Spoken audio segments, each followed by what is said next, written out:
la faveur de Dieu est sur toi, c'est parce que tu as vu que tu lui appartiens réellement. Tu as décidé. Et donc, c'est cette faveur-là qui nous distingue. Ça veut dire qu'il nous met à part. C'est cette faveur-là qui fait que on est remarqué, on réussit.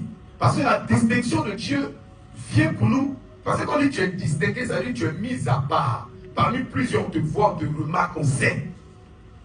D'accord? Quand on distingue quelqu'un avec un prix, vous voyez, on dit c'est un prix de distinction. Ça veut dire que parmi tout cela, c'est toi qui mérites.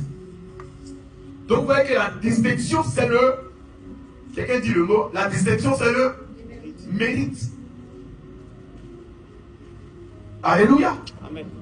Alléluia. Amen. Parce que si tu n'es pas en train de faire la volonté de Dieu, par rapport à quoi avec été distingué? Ça serait valoriser le mal et le péché.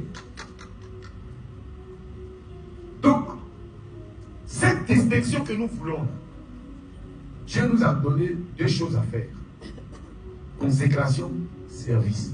Et il faut bien que nous sachions c'est quoi la consécration, comment se consacrer. Si nous suivons durant tout ce mois, peut-être même les 3 mois qui viennent, je ne sais pas, cet enseignement sur l'appel à la consécration, au fur et à mesure, votre vie va changer. Amen. Votre relation avec Dieu va changer. Si vous n'arriviez pas à vous séparer de certaines choses, vous allez vous séparer. Amen. Parce que vous aurez compris que le Saint-Esprit va vous aider. Est-ce que vous me suivez? Je ne suis pas un super homme. Ceux qui se consacrent, qui sont consacrés à Dieu là, ce n'est pas des surhommes. C'est des gens qui ont compris et qui ont décidé de faire plaisir à Dieu, de manifester leur reconnaissance à Dieu en se consacrant à lui. Point. On vit les mêmes tentations, on vit les mêmes difficultés. Je vous dis, nous les serviteurs là même, on est plus tentés que vous. Est-ce que vous me comprenez? Je lutte aussi dans ma chair. Mais l'Esprit de Dieu en moi prend toujours le dessus parce que je lui ai donné la place tout entière.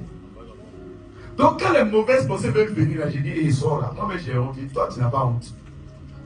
La pensée que tu es en train d'avoir, tu n'as pas honte, pasteur.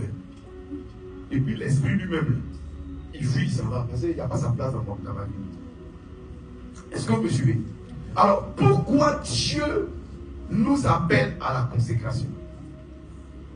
Petit 1. Premièrement, parce que Dieu lui-même, il essaie. Parce que la consécration, c'est quoi? C'est se dépouiller du péché.